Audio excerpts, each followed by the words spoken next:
اعوذ باللہ من الشیطان الرجیم بسم اللہ الرحمن الرحیم رب اشرح لی صدری ویسر لی امری واحلل عقدۃ من لسانی یفقہوا قولی۔ میرے تمام سننے والے جہاں جہاں بھی مجھے سنتے ہیں ان کے لیے بہت ساری دعائیں اور سلامتی ہو کربلا کے شہیدوں کے صدقے میں اور ان کے مصائب اور ان کے آلام کے صدقے میں،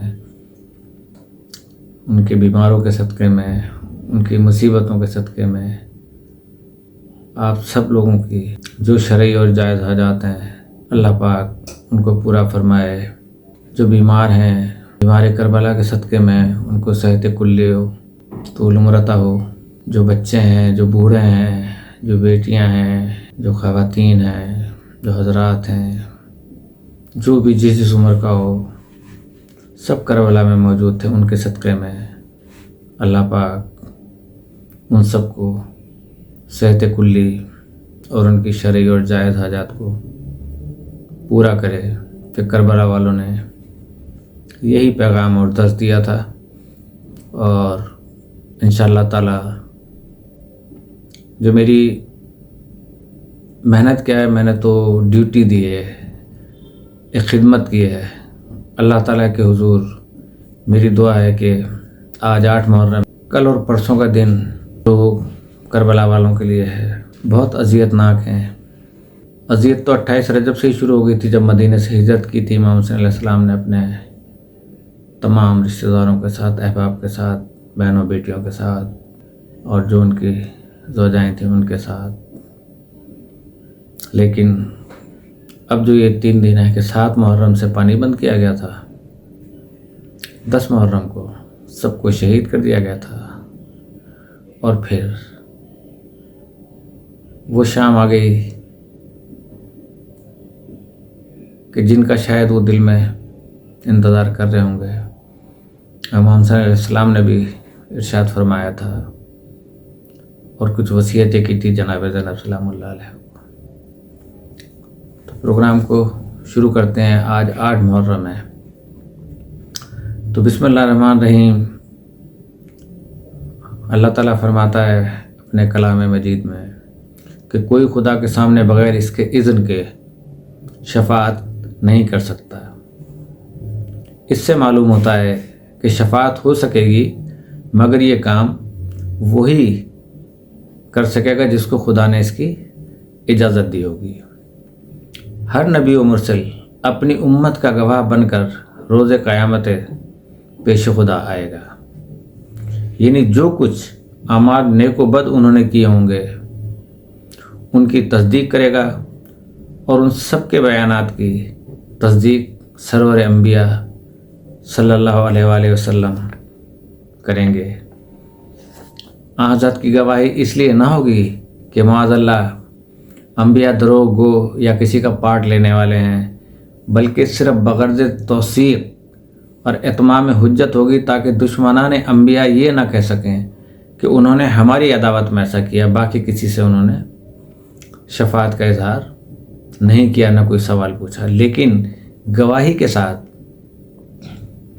انبیاء کو اپنی امتوں کے معاملے میں سفارش کا کوئی حق حاصل نہیں ہوگا۔ سورہ سبا میں اللہ تعالیٰ فرماتا ہے کہ خدا کے سامنے شفاعت مفید نہ ہوگی مگر اس کی جسے خدا نے اذن دے دیا ہو۔ سورہ طٰہٰ میں ارشاد فرماتا ہے کہ اس روز شفاعت فائدہ نہ دے گی مگر اسی کی جسے خدا نے اجازت دے دی ہو، اور اس کی بات بھی پسند کرے گا۔ ان آیتوں سے معلوم ہوا کہ خدا کے کچھ مخصوص بندے ہوں گے جن کو اذن شفاعت ملے گی۔ ان کی ایک خصوصیت تو یہ ہوگی کہ خدا ان کی بات کو، یعنی ان کی سفارش کو پسند کرتا ہوگا، اور دوسری جگہ فرماتا ہے کہ انہیں قادر ہوگا شفاعت کرنا مگر وہی جس نے خدا سے سفارش کا اقرار لے لیا ہو۔ معلوم ہو گیا کہ یہ اقرار ہر شخص کے ساتھ نہیں ہے، بلکہ کچھ مخصوص ہستیاں ہیں جن سے اقرار ہوا ہے۔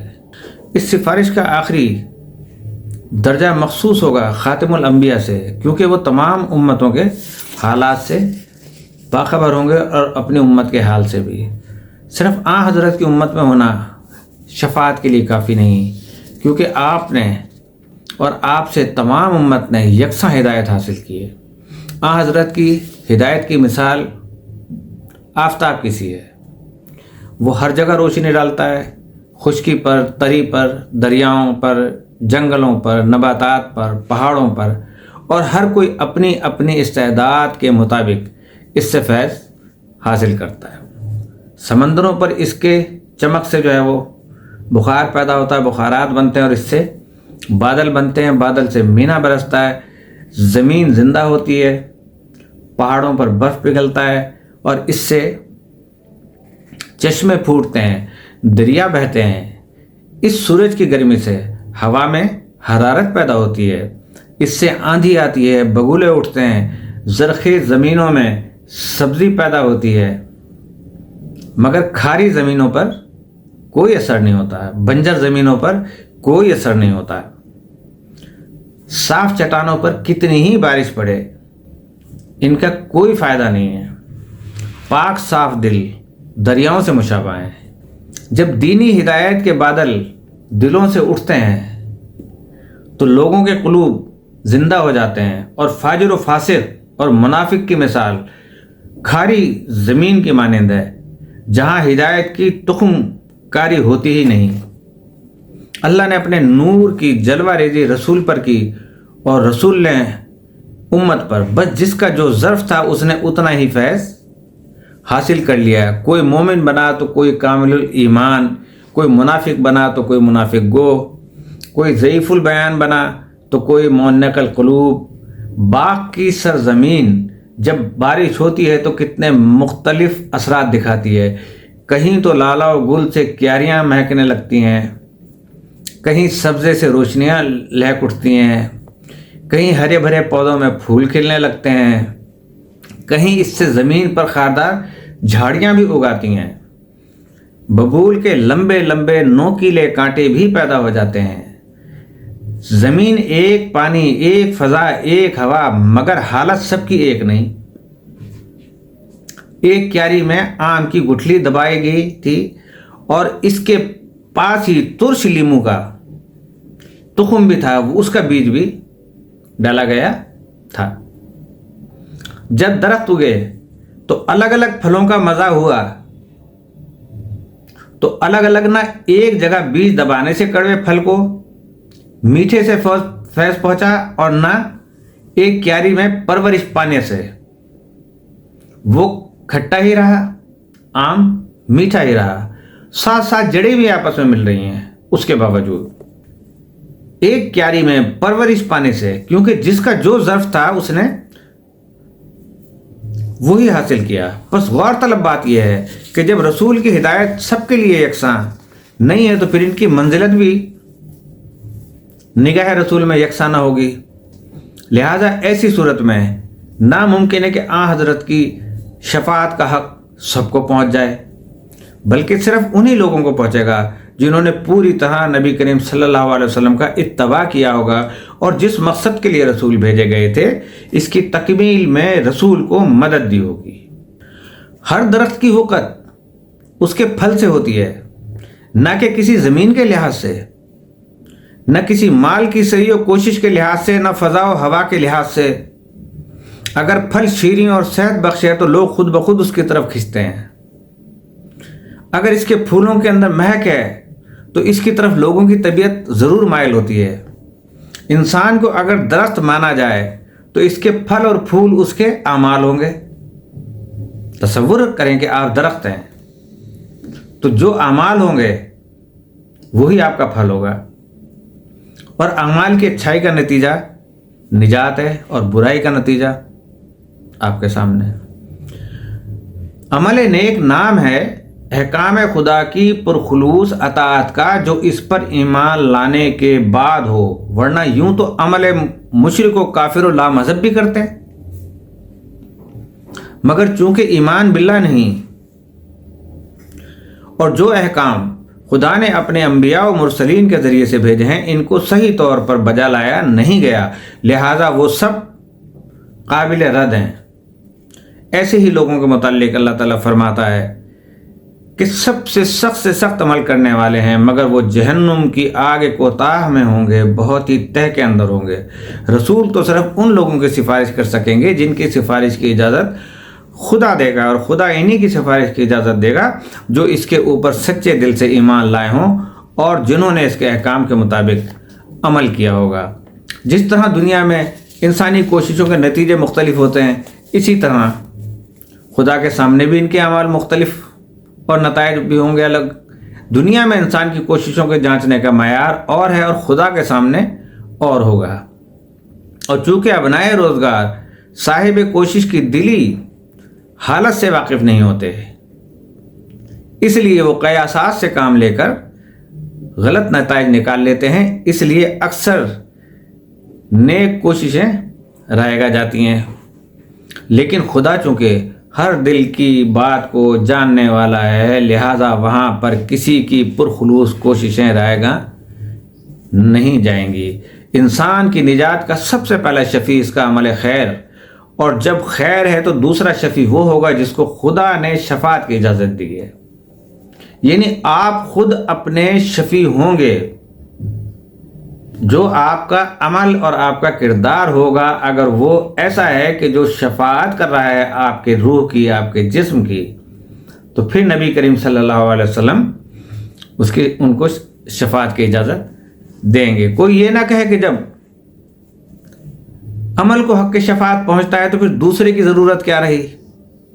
تو اس کو یوں سمجھیے کہ انسان کے اعمال کی دو صورتیں ہیں، ایک وہ جن کا تعلق براہ راست خدا سے ہے، یعنی اس کی عبادت، اور اس قسم کے تمام اعمال براہ راست خود شفیع ہوں گے، اس کے نماز، روزہ، حج، زکوٰۃ، خمس وغیرہ، اور جو قابل قبول ہوں گے خدا ضرور ان کو قبول کرے گا، اور اسے اختیار ہوگا کہ جو فروغ گزاشتیں عبادات میں بندوں سے ہوتی ہیں انہیں معاف کر دے۔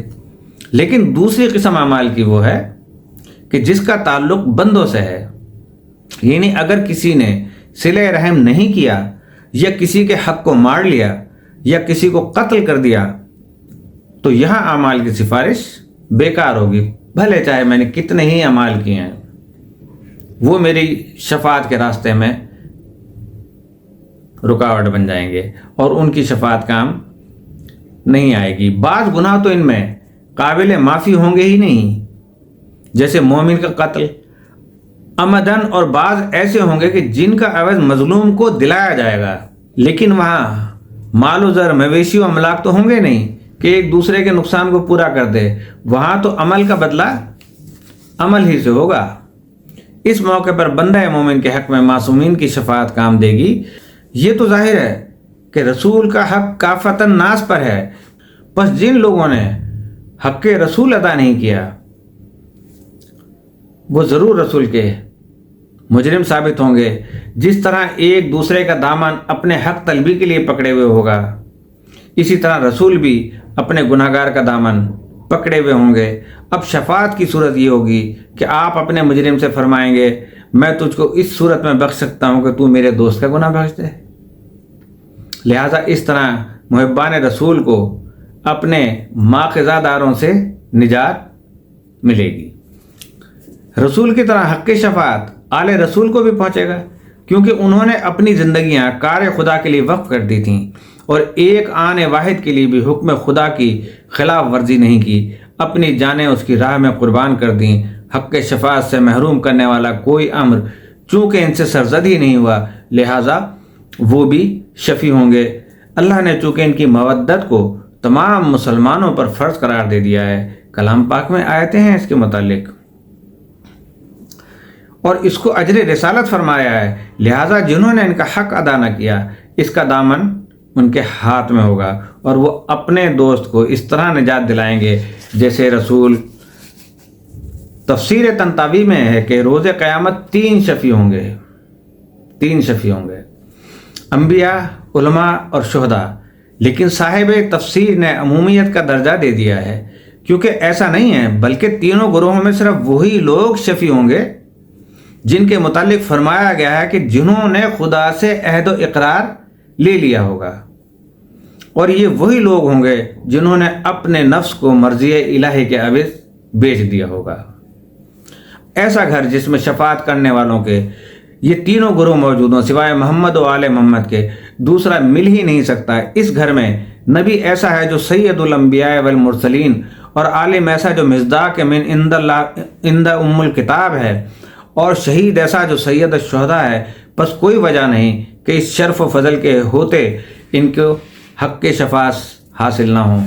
جن لوگوں نے شریعت الہیہ کو بدلا، کتاب خدا میں تحریف کی، کتاب خدا کے منزل من اللہ ہونے میں شک کیا، یا اس کی بعض آیتوں پر ایمان لائے اور بعض پر نہیں، جنہوں نے عمرائے جور کی اعانت کی، جنہوں نے اغراض نفسانی کے تحت حقوق الناس کو پامال کیا، عبادت الہی میں ریا کو دخل دیا، علم و عمل کو ان لوگوں سے نہ لیا جو خدا و رسول کی طرف سے اس کے ذمہ دار بنائے گئے تھے، تو وہ شفاعت محمد و آل محمد سے محروم رہیں گے۔ سفارش دوست کی ہوتی ہے نہ کہ دشمن کی۔ صرف لا الہ الا اللہ محمد رسول اللہ سے کام نہیں چلتا۔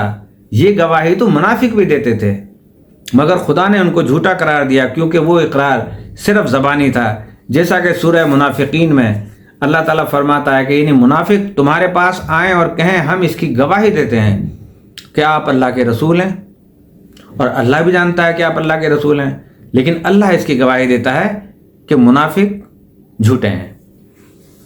جو عمل جہالت سے ہوگا وہ ہرگز مستحق شفاعت نہ ہوگا۔ اس کا بڑا دار و مدار ایمان و یقین اور علم و معرفت پر ہے۔ جبکہ کوئی بندہ اپنے دل میں ایمان کا بیج بوتا ہے اور اطاعت الہیہ کے پانی سے اس کو سیراب کرتا ہے، اور اخلاق رویہ کے کانٹوں سے دل کو پاک کرتا ہے، اور فضل خدا کا انتظار کرتا ہے، لقاء الہی کے شوق میں موت کی آرزو کرتا ہے، مصائب و آلام سے اور صبر سے کام لیتا ہے، خدا کا شکوہ لب پر نہیں لاتا، وہ یقیناً مستحق شفاعت ہیں۔ جو لوگ خواہشان نفسانی کا اتباع کرتے ہیں، لذات دنیا کی طلب میں رہتے ہیں، ان کو کیا حق ہے کہ خدا سے مغفرت کی امید اور محمد و آل محمد سے شفاعت کی توقع رکھیں۔ کتنا احمق ہے وہ شخص جو بغیر ریاض کیے اور تخم بکھیرے اپنی کھیتی کے لہلہانے کا انتظار کر رہا ہو اور اس کی امید رکھتا ہو۔ اس میں کوئی شک نہیں کہ سرکار عالم صراط مستقیم پر تھے، ان کی ہر حرکت و ہر سکون تابع حکم الہی تھا۔ بس جو لوگ ان کے نشان قدم پر چلے، کیا وجہ کہ روز قیامت ان کی شفاعت قبول نہ ہوگی۔ اہل بیت علیہ السلام نے اسلام کی وہ گراں قدر خدمات انجام دیں جس کی تعریف بیان نہیں ہو سکتی، مگر حضرت کے بعد علی علیہ السلام اور ان کے 11 جانشین نہ ہوتے تو اسلام کی صورت مسخ ہو کر رہ جاتی۔ حضرت وسلم کی وفات کے بعد جب مسلمانوں میں یکایک تسخیر ممالک کا ولولہ پیدا ہوا، فتوحات ہوئی تھی نا، یاد کریں، ذہنوں کو دوڑائیں کہ آنکھ بند ہوتے ہی ملکوں پہ حملے ہونا شروع ہوئے تھے اور فتوحات جاری ہو گئی تھیں، اور وہ فتوحات ملکی شوق میں ہر طرف پھیلنے شروع ہو گئے، تو اسلام کے اندر ایک ایسا ہولناک انقلاب آیا جس کے تصور سے روح کانپ جاتی ہے۔ یہ کہنا کہ دنیا کو فتح کر لیا، بہت کافروں نے فتح کیا تھا، بہت چنگیزوں نے کیا تھا، بہت الیگزینڈر دی گریٹ نے کیا تھا، اور بہت سارے تھے جنہوں نے بڑی فتوحات کی، تو وہ یہ تھا کہ جب جاہل عرب جو تلوار کے دھنی اور خون ریزی میں مشاق تھے اور اسلامی تعلیم نے پوری طرح سے ان میں جڑ نہ پکڑی تھی، فتوحات کے بعد روم، ایران، ہندوستان وغیرہ میں اور ملکوں کے فلاسفروں، حکماں اور مذہبی پیشواؤں سے ملے اور تبادلہ خیال شروع ہوا، تو مذہبی عقائد کے متعلق اقوام عالم نے جو دلائل ان کے سامنے پیش کیے، یہ ان کی تردید پر قادر نہ ہوئے۔ پہنچ گئے ان کے ملک میں، جنگیں کرنے پہنچ گئے۔ اب ان کے جو علماء تھے غیر مسلم تھے، لیکن جب انہوں نے سوالات کرنا شروع کیے تو ان کے پاس اس کا تردید کرنے کے لیے قادر نہ تھے۔ یہ سپاہی تھے، عالم نہ تھے۔ نتیجے میں رفتہ رفتہ کفار و مشرکین کے عقائد اور مذہبی رسوم اور اخلاقی قدروں نے ان کے دل و دماغ پر قابو پانا شروع کیا، ان مسلمانوں کے، ان فوجیوں کے۔ انہوں نے ان کا ملک فتح کیا تھا، انہوں نے ان کے دل و دماغ کو فتح کیا۔ کامیاب کون رہا؟ جنہوں نے دل و دماغ کو فتح کیا۔ اس انقلاب عظیم نے اسلام کی بنیادوں کو ہلا دیا اور اسلام کا ہر عقیدہ ایک نئے لباس میں نظر آنے لگا۔ اوروں کا تو ذکر کیا کیا جائے، ذکر توحید الہی جو اسلام کا مایہ ناز عقیدہ تھا، اس کے پاک و صاف دامن پر ہزاروں دھبے پڑ گئے۔ دوسروں کے ناپاک عقیدے اس میں سموئے گئے اور سما گئے۔ مثلا مسلمان بھی ردیت باری تعالیٰ کے قائل ہو گئے، عدل الہی کے عقیدے کو چھوڑ بیٹھے، بندہ مجبور محض بنا دیا، خیر و شر دونوں کا فاعل خدا کو قرار دیا، کلام الہی کے قدیم ہونے کے قائل ہوئے۔ اس طرح نبوت و قیامت میں بھی کفار و مشرکین کے عقائد کا ایک سیلاب امڑ آیا۔ ایسے موقع پر اسلام کو جس نے مسخ ہونے سے بچایا وہ ذات تھی امیر المومنین علیہ السلام کی۔ انہوں نے اسلام کی رگوں میں اس زہر کو دور کرنے کے لیے ایسے خطبے بیان فرمائے کہ جس کی نظیر نہیں ملتی۔ خود فرماتے ہیں کہ ہم آل محمد وہ ہیں، وہ سر الہی کی جگہ ہیں، اس کے امر کے لیے پناہ کا مقام ہے، اس کے علم کا خزانہ ہے، اس کی حکمتوں کے رجوع کرنے کی جگہ ہیں، اس کی کتابوں کے گہرے غار ہیں، اس کے دین کے پہاڑ ہیں۔ انہی سے اسلام کی ٹیڑھی کمر سیدھی ہوئی، انہی سے تو اس کے شانوں کی کپکپاہٹ دور ہوئی۔ یہ کمر کی کچی اور شانوں کی کپکپاہٹ یہی تو تھی جس کا اوپر ذکر ہوا۔ دوسری جگہ فرماتے ہیں کہ لوگوں نے فجور کو پایا، فجور کو بویا، غرور سے سینچا اور ہلاکت کی کھیتی کو کاٹا۔ تم نے تاریکیوں میں ہم سے ہدایت پائی، تم نے بلندیاں ہماری وجہ سے حاصل کی، تم کو ہماری وجہ سے اندھیرے میں صبح کا اجالا ملا۔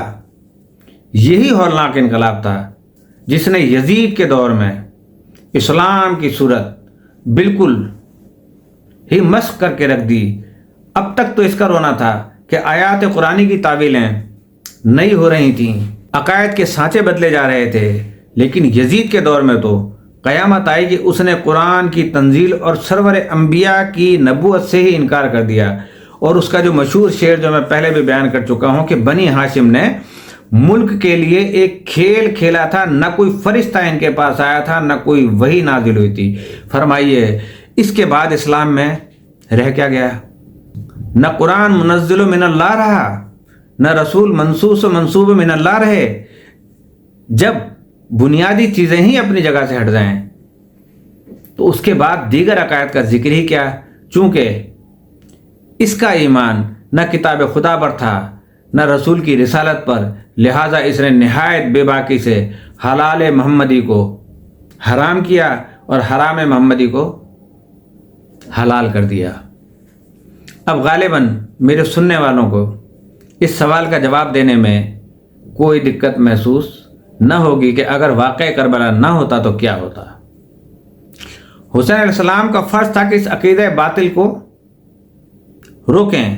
اس خیال سے شاید کہنے والے کل یہ کہہ دیں کہ یہ شعر یزید کا نہیں تھا، یہ اس عقیدے کا آدمی نہیں تھا، وہ امام علیہ السلام کو اس کی ضرورت پیش آئی اور اس کے عمل کو دنیا والوں کے سامنے پیش کر کے یہ بتا دیں کہ یہ شعر اسی کا ہے اور اسی عقیدے کا آدمی ہے۔ وہ کربلا میں اولاد رسول پر جو مظالم بحکم یزید کیے گئے وہ اس کی دلیل بن گئے کہ وہ نہ خدا پر ایمان رکھتا ہے نہ رسول پر، اس کی نظر میں احکام الہی کی قطعاً وقت نہیں۔ بحمدللہ امام حسین کی یہ کوشش کامیاب ہو گئی اور یزیدیت اور حسینیت کے فرق کو دنیا کی ہر قوم نے پہچان لیا اور اچھی طرح سمجھ لیا۔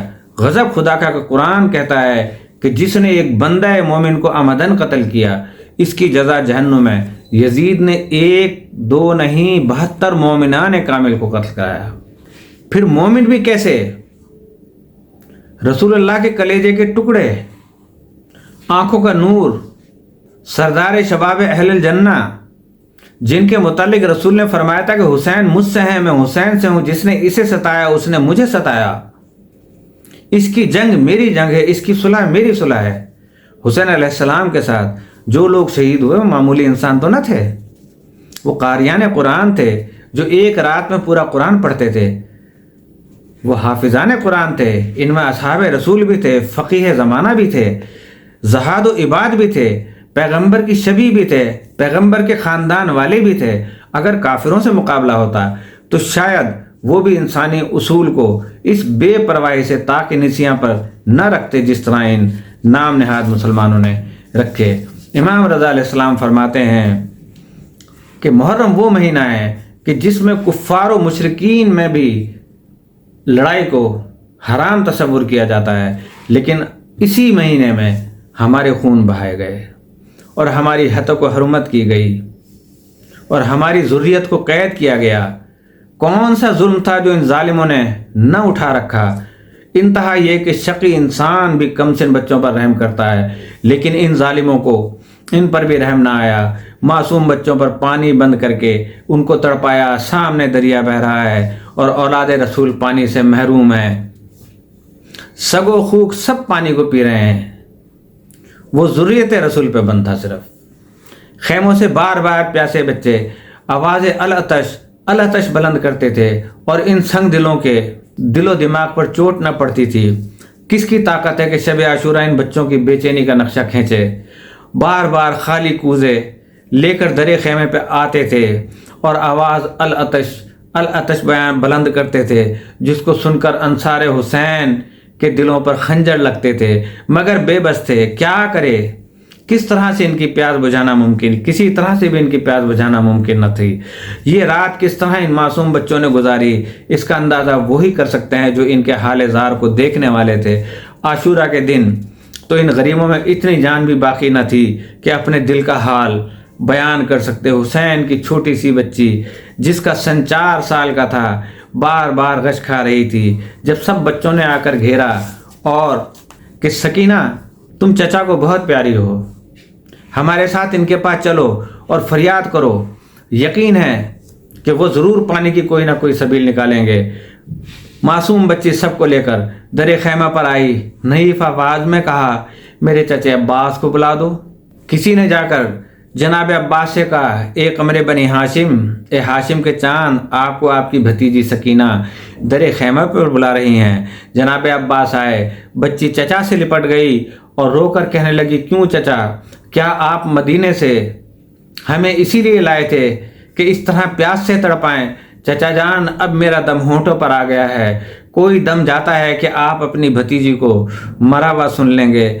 کیا آپ جب پانی لائیں گے جب میں تڑپ تڑپ کر مر جاؤں گی؟ عباس بھتیجی کو چھاتی سے لپٹائے زار و قطار رو رہے ہیں۔ آخر فرمایا اچھا بیٹی لاؤ مشکیزہ مجھے دو، اسے میں لے کر نہر کی طرف جاتا ہوں، یا پانی لے کر آؤں گا ورنہ تم کو اپنی صورت نہ دکھلاؤں گا۔ اس کے بعد آپ مشکیزہ لے کر امام علیہ السلام کی خدمت میں آئے اور ہاتھ باندھ کر عرض کیا مولا میرا دل زندگی سے سیر ہو گیا ہے، سکینہ کی فریاد مجھ سے سنی نہیں جاتی، تو فیض زندگی پر کہ میں اس ننھی سی پیاس سے جاں بلب دیکھوں۔ میں سکینہ کا مشکیزہ لے آیا ہوں، اگر پانی مل گیا تو واپس آؤں گا۔ جناب عباس سے یہ سننا تھا کہ امام زار و قطار رونے لگے۔ فرمایا بھیا تمام ناصر و مددگار باری باری درجہ شہادت پر فائز ہو چکے، اب سوائے تمہارے اور علی اکبر کے اور کوئی باقی نہیں رہا۔ کیا تم بھی اس عالم بے کسی میں مجھ سے جدا ہونا چاہتے ہو؟ عباس تم میرے لشکر کے علمدار ہو، عباس تم سے میری پشت قوی ہے، تم سے ان درد رسیدہ سیدانیوں کو بڑی ڈھارس ہے۔ تمہارے جانے کے بعد یہ ظالم مجھے زندہ نہ چھوڑیں گے۔ جناب عباس نے عرض کی یبن رسول اللہ اب بغیر میرے گئے چارہ کار نہیں۔ حسین اجازت دینے پر مجبور ہوئے، بھائی کو چھاتی سے لگایا اور اذن کارزار مرحمت فرمایا۔ جناب عباس شیر کی طرح ہم ہما کرتے فوج دشمن پر حملہ آور ہوئے۔ یہ معلوم ہوتا تھا کہ علی خیبر میں لڑ رہے ہیں، خندق کا مارکا سر کر رہے ہیں۔ کسی کتاب تھی کہ اس شیر بیشہ حیدری کے سامنے ٹھہر سکتا؟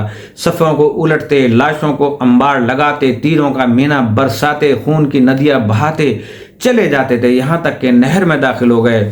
گھوڑے کو اشارہ کیا تو پانی پی لے، مگر اس وفادار نے اپنی گردن کو نیچے نہیں کیا اور بزبان بے زبانی گویا ہوا بھلا کس طرح ممکن ہے کہ اولاد رسول تو پیاسی رہے اور پیاس سے تڑپ رہی ہو اور میں پانی پی لوں؟ اس کے بعد جناب عباس نے مشک سکینہ کو بھرا اور نہر سے شیر غضبناک کی طرح باہر نکلے۔ گھاٹ کے پہرے داروں نے جب یہ دیکھا کہ عباس پانی لے جانا چاہتے ہیں تو وہ خطاکار ہر طرف سے سمٹ آئے اور علمدار حسینی کو گھیر لیا۔ جناب عباس نے وہ جنگ کی کہ دشمن بدحواس ہو کر بھاگنے لگے۔ اسی اثنا میں ایک شقی نے آپ کے داہنے ہاتھ پر وار کیا، جس سے دست مبارک کٹ کر گر پڑا۔ آپ نے علم کو بائیں ہاتھ میں لے لیا اور مشک کے تسمے کو دانتوں سے دبا لیا۔ ناگہا ایک شقی نے حملہ کر کے بایاں ہاتھ بھی کاٹ دیا۔ اب علم فوج حسینی سرنگوں ہو کے خاک پہ گر پڑا کہ ایک جفاکار نے ایسا تیر مشک پر مارا کہ سارا پانی بہہ گیا۔ پانی کا بہنا تھا کہ عباس نے ایک آہ سرد کھینچی اور گھوڑے پر پتھرانے لگے۔ بدن میں سناٹا پڑ گیا۔ ناگاہ نوفل شقی نے ملعون نے سر اقدس پر ایک گرز مارا۔ پھر حضرت عباس گھوڑے پر نہ ٹھہر سکے اور آواز دی، یبن رسول اللہ ادرکنی۔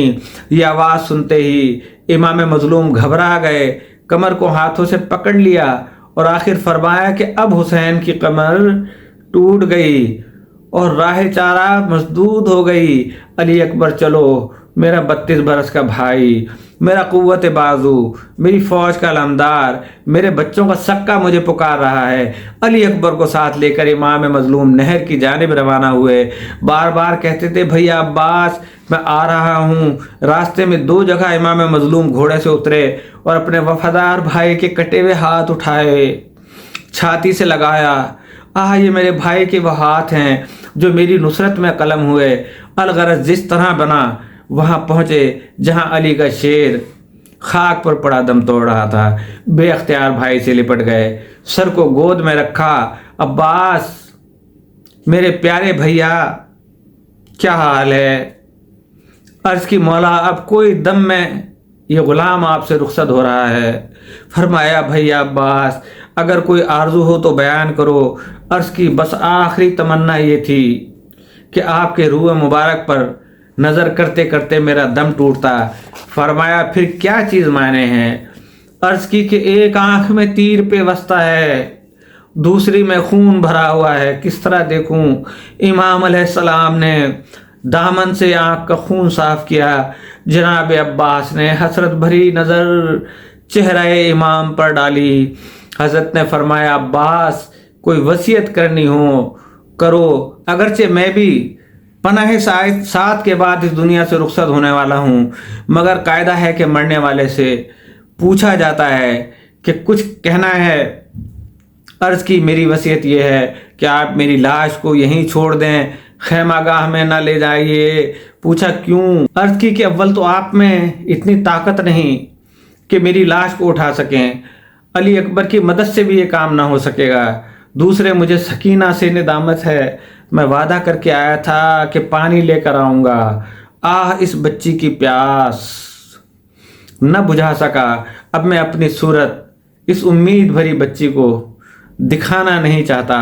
امام نے رو کر فرمایا، بھیا ایک آرزو میری بھی پوری کرو۔ تم نے ہمیشہ اپنے کو غلام اور مجھے آقا کہا، آج بھائی کہہ کر پکار لو۔ ابھی عباس کچھ کہنے نہ پائے تھے کہ من کا ڈھل گیا اور بھائی نے بھائی کے گود میں دم توڑ دیا۔ حسرت بھری نگاہ سے دیکھا امام نے، بھائی کا دم نکل گیا۔ بھائی کے سامنے جی بھر کے 32 برس کے بھائی کے لاشے پر رونے بھی نہ پائے، کیونکہ دشمنوں کے حملے کا ہر طرف سے خوف تھا۔ علی اکبر سے کہا کہ مشک و علم لے کر خیمہ گاہ چلو۔ علی اکبر نے علم کو سنبھالا اور مشک سکینہ کو اس کے پنجے سے باندھ دیا، جو آج بھی باندھا جاتا ہے علم کے ساتھ۔ جب ان بچوں نے جو اس پانی کے انتظار میں خالی کوزے لیے کھڑے تھے علم آتے دیکھا تو خوشی سے پھولے نہ سمائے۔ جناب سکینہ نے کہا، بچوں مبارک ہو، میرے چچا جانی پانی لے کر واپس ہو رہے ہیں۔ لیکن جب امام علیہ السلام قریب پہنچے اور جناب عباس کو ساتھ نہ دیکھا تو حضرت کی خدمت میں دوڑی ہوئی آئیں اور کہنے لگیں، بابا جان امو کیوں نہیں آئے اور آپ یہ خالی مشق کیوں لا رہے ہیں؟ حضرت نے چھاتی سے لگا کر فرمایا، سکینہ، تیرا چچا، تیرا سبقہ دریا کے کنارے شہید کر دیا گیا۔ جب علم خیمے کے اندر آیا تو کوہرام بپا ہو گیا۔ علم کا پھریرا علمدار حسین کے خون سے رنگین تھا۔ سیدانیاں علم سے لپٹی ہوئی اور دردناک بین کر رہی تھیں کہ زمین و آسمان ہل رہے تھے۔ ایک ایک بی بی عباس کا خون دیکھ کر سر و سینہ پیٹتیں اور وہ عباسے کے نعرے مارتی جاتی تھیں، الا لعنت اللہ علی القوم الظالمین۔